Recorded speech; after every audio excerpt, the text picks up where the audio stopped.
Three, two, one.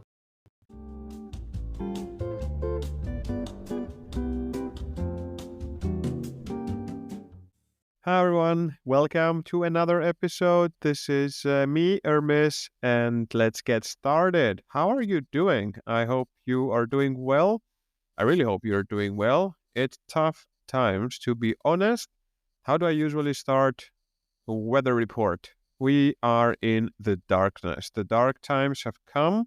I warned you about this. I warned myself, but yeah, the last weekend the clocks turned 1 hour. That's in your if you are in the light saving time. But basically, the clocks went 1 hour behind. So did we win 1 hour or did we lose 1 hour? I always find this question very complicated and confusing because yes, the clock went 1 hour behind. So suddenly it was 6, but then it went 5. And that sounds like we lost an hour. Where did that hour go? We thought it was 6. We're back at 5. That hour you just lived through, it's gone. You need to live it again. But then someone would say that we gained an hour because now the clock has gone back. So you can do it again. It's an extra hour you have. However, I want us to focus on this. It's not the bright side, it's actually the dark side because we lose 1 hour of sunlight. This is what happens. This is how I register this in my mind. So we lost 1 hour, we didn't get it because that loss is bigger. You know, you win 1 hour of sleep because the clock turned backwards, but you lose 1 hour of sunlight and you won 1 hour of sleep for one day, but that 1 hour you lost, that 1 hour of sunlight, that lasts 6 months. So, yes, big loss in my books. Now, where I am, beautiful Berlin, you start, the time you finish working, it's dark. This is the era we're in. Is the toughest. The Christmas efforts to cheer you up have not started yet. I know not everyone likes Christmas. I don't even like Christmas, but at least you can acknowledge that there is an effort to change the scenery, to bring some festivity in this glooming, dark situation. But November, no, November is dark. So what can I say? I think it's time, if you haven't started your vitamin D, now it's your time. This is the reminder you needed to start your vitamin D. Get going. Consistency brings results. Don't skip them. Just do one a day and let's hope for the best. But all right. As some comments from last week's podcast, I told you that when someone shares a reel you've seen before and they send it to you, just be nice, don't be the person that says, "Oh, I've seen this before because I'm better than you." But I got some questions from you, and one question was, what happens if someone shows you reels in real life? And that is yeah, that's a tricky one. I think there is one acceptable scenario. If someone shows you one reel and nothing else, they're like, they just see this one, you need to see this one thing that maybe that can fly. Okay. It must be a really good reel. They must have a strong reason why they want to bring that attention devouring machine in the precious moment of your friendship. But if they do that, then it better be something good. So that's one acceptable scenario.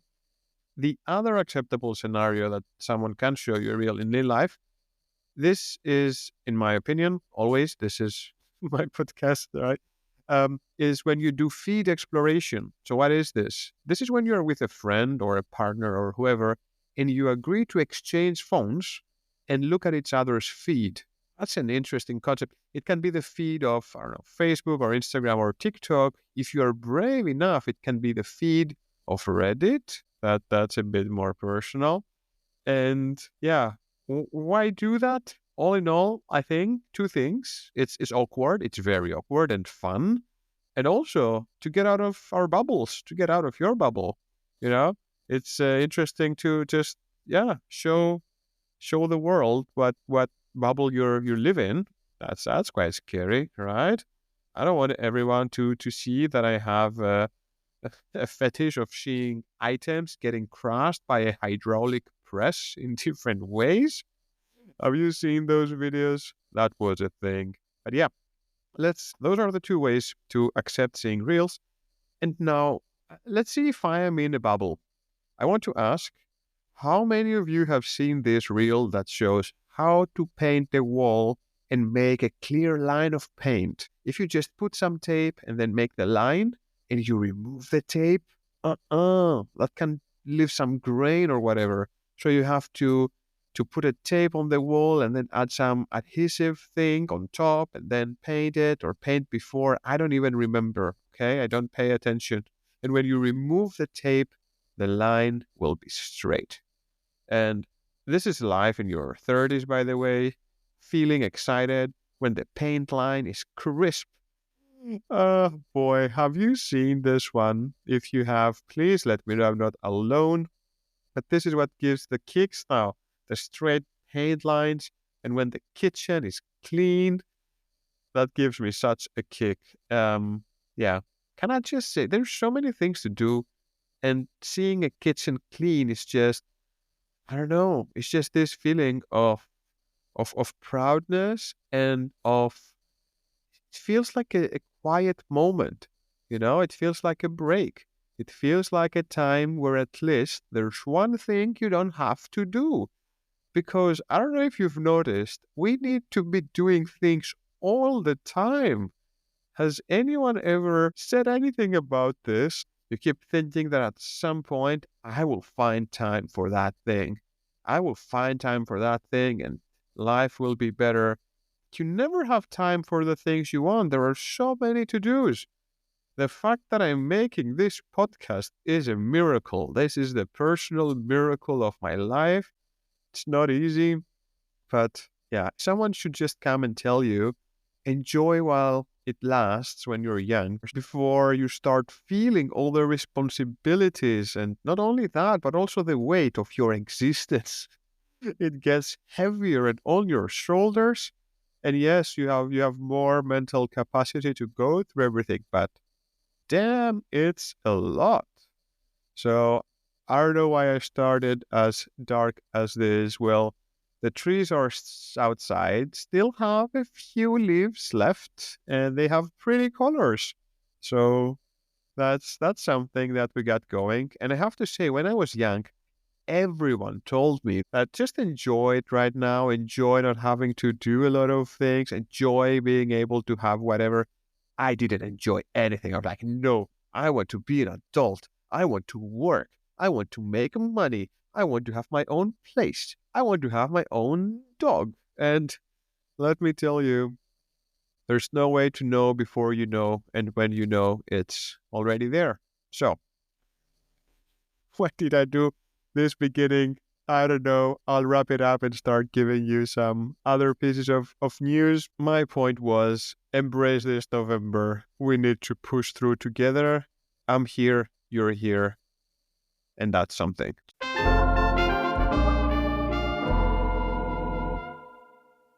Just a tiny bit of news coming from Greece. This beautiful comedic relief of life. Firefighters got beaten up again. Do you remember a few episodes before speaking about these poor firefighters who are risking their lives and their health and everything to try and stop fires that their superiors could have prevented if they knew how to organize anything or plan around or be proactive? Yes, these firefighters is the ones I'm talking about. The ones that need to get the snake out of the hole, as we say in Greek. And they got beaten up by police in outside of the Ministry of, I think it's the Civil Protection one. Why? What? Why did they get beaten up? Because they went there peacefully to ask to be employed. They went there to ask to be employed all year.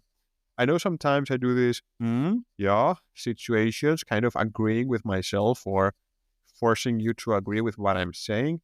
Sorry about that. Must be a bit annoying. I understand. Yeah, see, I did it again. But let's stick to what's happening here. The government doesn't want to employ firefighters in the winter because, you know, that it's in the winter that you do all the proactive work. It's in the winter that you can map out the forests and do some of the data collection. You can actually create the roads and the paths and do all of the, you can build dams or create zones, and all of this work is done in the winter. So when the fires come, everything is already in place to do that.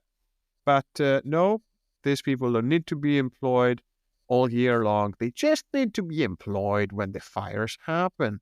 I'm pretty sure if the government could, it would employ them only when a fire starts, you know? Why bother having them around anyway? So this is my idea for the Greek government. I'm coming from a mindset of innovation. How about we make all the firefighters freelancers, okay? They need to be freelance firefighters. The market will adjust itself. And when the government needs them, they can just sign a quick contract and go fight the fire. I think that's a brilliant idea. So if the Greek government could have, unpaid internships and have the firefighters there, just like the Kardashians did, they had all of these interns running around carrying their bags and their Gucci shopping. They weren't even getting paid.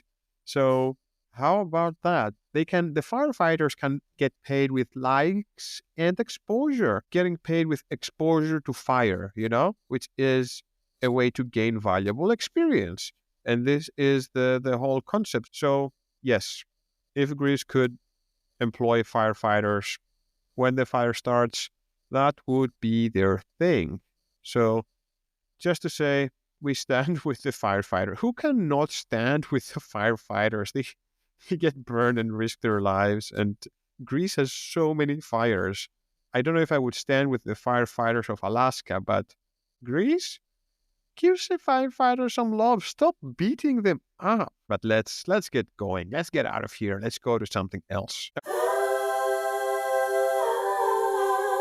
Okay, quickie. We are in Berlin. And there are some things to still enjoy in Berlin, but I want to touch on something specific, okay? There are a lot of flea markets, and there will soon be the Christmas markets, and that whole marketeering situation is happening. I like flea markets. I talk about them a lot. But here's something I never understood, okay? How many times have you gone to a place for some street food? And I'm a little bit of a germaphobe, okay? And that's fancy words for being hypochondriac. No, that's also a fancy word. I think that diseases are around. I can almost visualize them. I think what destroyed me was this COVID visualization where it showed people touching other people and it showed the COVID spreading like an energy. But no, I was gone before that. Point being is that in all of these places, there's a lot of beautiful street food. I love street food, and I also like hygiene. So there are many times that you see these people working there wearing gloves, which is great. And then what happens is that sometimes, almost all the times, they wear gloves, but they still take money with the hand that has gloves. Now, I feel that I'm saying something everyone knows, and no one says anything about it. Why are you wearing the glove, man? Who taught you to wear the glove? And when they taught you, what did they tell you? Why did they tell you the glove is about? If you're pretending to care about hygiene, could you at least pretend, could you hide a bit more the fact that you're extending that open hand and touching all of these coins? So, yes, this is something I haven't solved. I think the glove in these places is just a selfish thing, is that so their hands don't get dirty from all the food and all the money that they are handling, okay? I've seen people with the glove in their hands put 2 fingers in the coin department of the cashier and circle them around so the coins from the bottom come up, trying to find change. Do you know that the money is one of the dirtiest things ever? I mean, it carries so many things. So this is something that drives me nuts. Why don't just add some pennies in the topping? And I just want to ask, okay? I don't ask you to comment a lot, but if you've listened so far, can you please tell me how many times have you seen people do that? prepare food with gloves, and then handle money with gloves. If you've never noticed this and I'm breaking it to you, I am very sorry, okay? It will be one of these awarenesses, like we said before. It was good when you didn't know, and once you know, you're trapped in the knowledge. Makari, ptochi to pneumati, as we say in Greek, or ignorance is bliss. It really is. But now you're there with me. And if you've seen people do that, have you ever said anything? Why is it so difficult to say anything? I literally picked the coins out of the hand with the glove from the person that prepared my meal 2 days ago, and I didn't say a thing. But okay, a lot of energy here. Let's move on. How am I doing? I know you're all wondering this. I know this is such a self-centered podcast. If you're here, you're listening to it, and maybe you care if I live or die. So how am I doing? I'm doing okay. I started Pilates. Did I tell you this? I'm doing Pilates because I need someone to put me up in a program. I told you all of this, and so now this is happening. This is the new version of me speaking, the one that is doing Pilates. And I have to say, after having done Pilates and yoga and some of these instruction type of exercises, is that it's the most unfair thing in the world, because you have your instructor, and they're doing things, and you need to be doing things together. But have you ever thought that they have the feeling of a well-oiled machine? So they say, do this move and feel this part relaxing and this part like tightening, and breathe like this and hold the breath. And they are this beautifully synchronized combination of muscles and energy. You are the worst version of yourself. You have just started training. Your body knows nothing about this. It knows nothing about trying to hold shit together, trying to, I don't know, keep your shoulders down, keep your chest relaxed, and keep something else strong. So they're doing these moves that are already tough. They're exercises, but they're doing it in the best possible way. And there you are. And your version of the move is basically, have you seen some biology algorithms where they train a little thing to try and jump over an obstacle, and it needs to hit the obstacle a million times before it learns that you can jump it? So this is the version of yourself. Your body knows none of this. So your move, everything is cracking, things are breaking, ropes are breaking. It's like a bridge from Indiana Jones where he's running over the abyss, okay? And there is this bridge of ropes, and as Indiana Jones is running, the ropes are slowly breaking and everything is ready to collapse. So, yeah, I just want to say, when you start training, you are the best. There's so much respect for you. I'm not saying this to give respect to me, but you're in the worst place you've ever been, and that's the biggest unfairness. Your instructor is in the best place they can ever be. They do this so often. This is why they became an instructor. But for you, everything is new. You're just like a baby out there who doesn't know how to breathe, doesn't know how to move hands, abs, legs, the butt muscles. Everything is just one thing. And there I am trying to keep, I don't know, my hamstrings and my shoulders and my chest relaxed, while then I keep my lower abs and breathing through my ribs, and at the same time relax my chin. This is like an algebra equation to solve there. So yes, Pilates is fun, but also hardcore. When you go to the gym, you just get some weights and then you try to lift the weights. And yeah, you need to have a posture, but then you just push the waves. When you do the Pilates and the yogas and all of that thing, there's much more going on. It looks very simple, but inside of you, a lot is happening. It's the same like Tai Chi. I did a bit of Tai Chi. It looks like we're half asleep when we do Tai Chi. You move so slowly and you do these circles and you move your hips and you twist in that. The theory behind it, you need to keep so many things in balance and your torso, and to only twist using these muscles and to relax in the other way. It's a lot.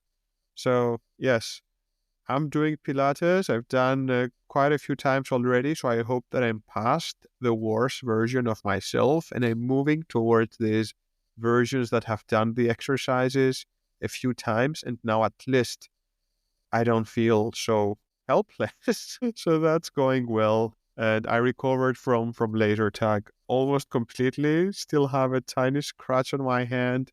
But yeah, life is good. I'm getting stronger, so watch out.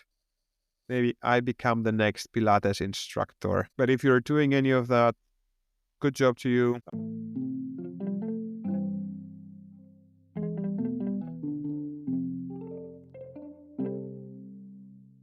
Now I'll do some random news that are interesting or fun, and then we can slowly get this wrapped up. Okay, so here we go. Number one, someone spent 2 million euros to find a number. What? Clickbait title, but basically, yes, you know how mathematicians are always trying to outdo each other? And one of the strangest fields is to try and discover prime numbers.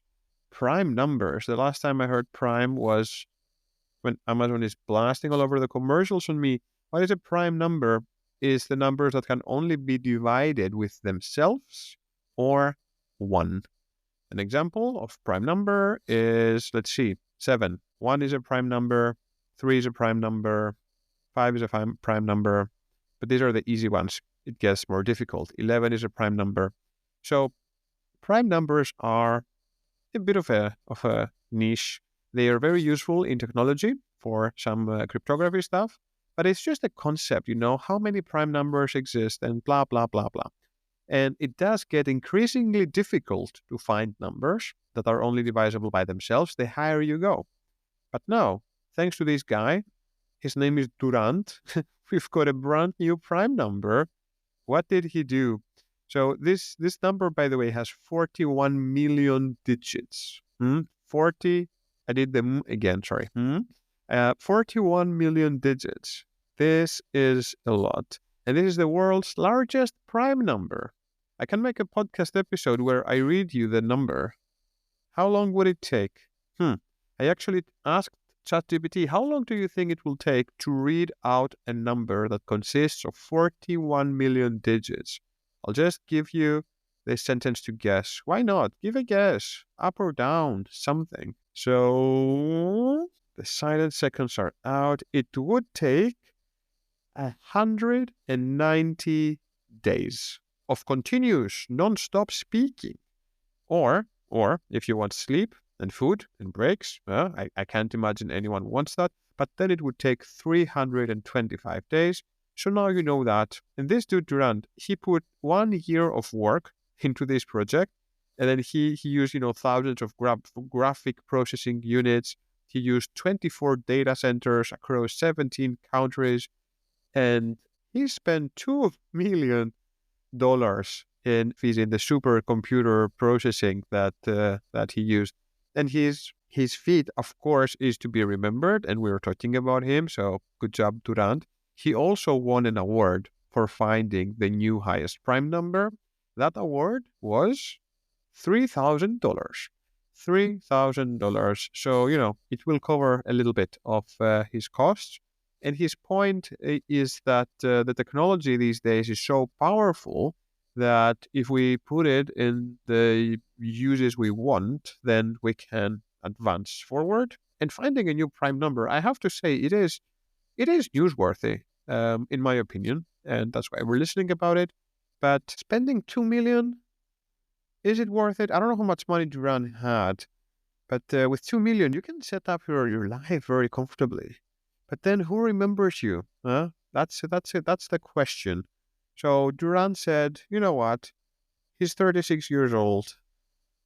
Time to get into the books. 2 million worth for a lifetime of fame, maybe? I still can't make my mind about this, whether I like it or not. I think I like it. Even though it's a lot of money and a shit ton of processing power, it's still a new prime number, the newest one. The previous one was, I don't know, 14 million digits, something like that. And I guess between the 14 million digits and the 41 million digits, 30 million digits in between, there was no other prime number. And perhaps one day in some sort of crazy cryptography on making the hashes and the keys, maybe we do need all these prime numbers. I don't know. I will wrap this up by saying that actually creating new prime numbers and guessing them was a very important business when the cryptography started, because yes, the more that could be found, they are used in a way to some cryptographic stuff. So the more you have, the better it is. So there was a time where the world was chasing new prime numbers, but with the appearance of computers and processing power, it became quite easy to get a lot of them. Let's go to the next thing. Here's a fun one for your parties. Do you know that there are over 1,700 ancient viruses that are found lurking deep inside glaciers? Never seen before in history. This is a concept, so I'll say this now with this piece of news, but just remember it in general. Maybe this is how we all die. There are viruses that date back, 40,000 years, and these are viruses that have survived inside glaciers. So inside the glaciers, there are, tiny bubbles of air and all that get trapped. And then, guess what? If the glacier melts down, these things get released to the atmosphere. So they got what scientists do, they get a drill and they drill downwards, and then they take out this ice column basically. So they can go all the way down to, I don't know, 1 kilometer or whatever, and remove an ice column that will actually have all these different stages of life as things froze on top of each other. So this is a thing. I don't want to stress you, but the more global warming, the more the ice melts, the more of these ancient viral species will be released. Now, there hasn't been any, COVID situations yet, nothing super transmitted, but we don't know. We don't know these viruses, so it's good to study them and maybe try to have something against them before they all get released in the air. So this is a thing that, from all the things that might kill us, this is also one. But okay, too much darkness. Let's close with two good things for this week. Okay, you made it this far. Two good things. One, if you have pets, it's good for you. Wow, what a surprise. But no, more observational studies have been made and published last year, and they suggest that having a dog or a cat will meaningfully reduce the risk of developing dementia, especially for people over the age of 50. Japanese researchers did this study, and they tested 12,000 older adults, and compared to those without pets, dog owners were 40% less likely to develop dementia over the course of 4 years. 40%, that is significant. That's almost worth abusing a dog for if your parents are not good at keeping dogs, Dog owners who were social or exercise regularly even experience an extra 20% decrease in dementia risk. But this is a bit too much. I mean, social and exercising regularly, I don't want 60%. I'll just get a dog, cap that 40%, nice and chill, and I don't know, leave it in the garden. But not only Japanese, Chinese researchers also published a similar study last year, and the link between pet ownership and cognitive decline was super strong, again, for adults over the age of 50. They have better memory, they receive better results in psychological tests, they have better verbal fluency. How can you have better verbal fluency? Have you heard how people speak to their dogs? But yeah, I had a dog for 5 years before I had to go through the Greek mandatory army. That's when my mom got my dog, and then they fell in love. And then I lost my dog, and now my dog eats better than I ever ate. But that's another topic. Prince Harry. But it makes sense, that having a dog is helping to decrease dementia. If you forget your dog, it's going to shit all over your living room. 1 + 1 makes it 2, right? So, point of this, if you have pets, good for you. If not, this is one upside you can get from them. They come with a shit ton of responsibility. This is how we started the podcast. You probably already have enough responsibilities. You don't want one more. But maybe get your parents a dog, you know? It might not have the best time, but they will not get dementia. For all the animal cruelty that has happened throughout the years, having a pet and skipping dementia, even if it doesn't have the bestest life and they're a bit bored to take it here and there, maybe it's worth it. This podcast, it always has a sarcastic undertone, so make sure you love your animals and only get an animal if you feel you can do it.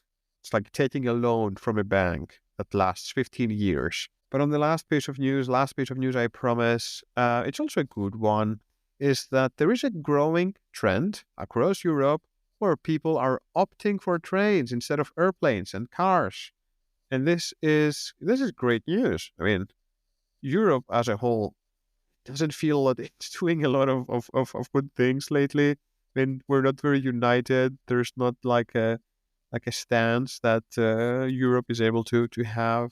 I don't know. I was having this talk recently, and it's a little bit difficult to be proud sometimes. You're European. Yes, we can travel to each other and we share some stuff, but compared to the rest of the world and the trends that are happening and the geopolitical dynamics and all of that, I'm not saying we should be a player and making people suffer or being in this horrible conflict, but just, yeah, it doesn't feel like Europe is doing a lot. Not that this piece of news is an answer to that. I feel the last thing that Europe did that I could say I'm proud of. I mean, we launched some space stuff a little bit, but we can't compete with the other countries launching things. The GDPR was a good one. GDPR was an example where Europe said, we are one, we have power over things, we can protect our citizens, or we know that privacy is going to be the thing in the future and data and all that. So that felt like a good moment. Perhaps the second one, and this is ridiculous, is just introducing one charger. I don't know if you know that, but Europe has voted that only USB-C is to be left from all the charging circus that we saw in the previous years, where every device had its own little charger, and then we all kept all these stupid chargers in these drawers. All of you have a drawer that's full of stupid chargers. I know it. You don't need to even tell me. I know it's there. You still keep it because why not? And one day it will end up in one of these flea markets that I see, and someone is going to be touching all these dirty wires and then making me some food because this is my destiny. But let's go back to to the good news of Europe. Besides USB-C and GDPR, we are leading in the trend of people opting for trains and ditching airplanes and cars. This is good, something to be tinily proud of. Not if you live in a place like Greece, where the railroad is non-existent and can only most likely get you hurt. But why are Europeans using more trains? Number one reason, environmental concerns. Trains produce significantly lower carbon emissions compared to planes or cars. So that aligns with the rising awareness around climate change. So people taking the train are basically trying to stop the viruses from escaping the glaciers and coming to kill us. So, big thing. Second one is that there is convenience and comfort in the trains in Europe. There are high-speed trains like the TGV in France and the ICE in Germany or Eurostar, and they can offer fast connections between major cities without hassle of airport security and delays. And I have to say, going through airport is like taking a beating because you need to take some public transport to go, and then you need to go there and you pass through the security and you go up. The pressure changes up and down in the plane. You need to wait. You cannot move. Waiting for the luggage, getting your passport. Like it's a lot. I never had. Have you ever arrived somewhere with an airplane and then say, yes, I feel ready and energized? No, it's like taking a beating. But actually, traveling with a train is much more comfort and convenient. Then the train network has been expanding. This is not something you hear about a lot, but actually many European countries have been expanding the rail networks with new international connections. We said in this podcast the Paris to Berlin connection that is, did it start? I think it's starting. It didn't start when Bed bugs were everywhere in France, and I'm happy for that because I don't want to get bed bugs here in Berlin. But yeah, so trains, they're good. One more reason is that some countries' flights are not allowed for short routes. So there are bans. They're banning flights for some very short haul flights where a train alternative exists. France did that. Good job for France. So it's pushing travelers toward more sustainable options. So the combination of these efforts is making train travel a popular and practical choice. Why did I read this to you? I don't know. It felt nice. It felt nice to say, hey, here's a thing we're doing well. We're using more trains. We're using less flights. There seems to be some sort of a mindset change. And that felt good. But this has been the podcast. Now it's time for the outro. Let's do an outro.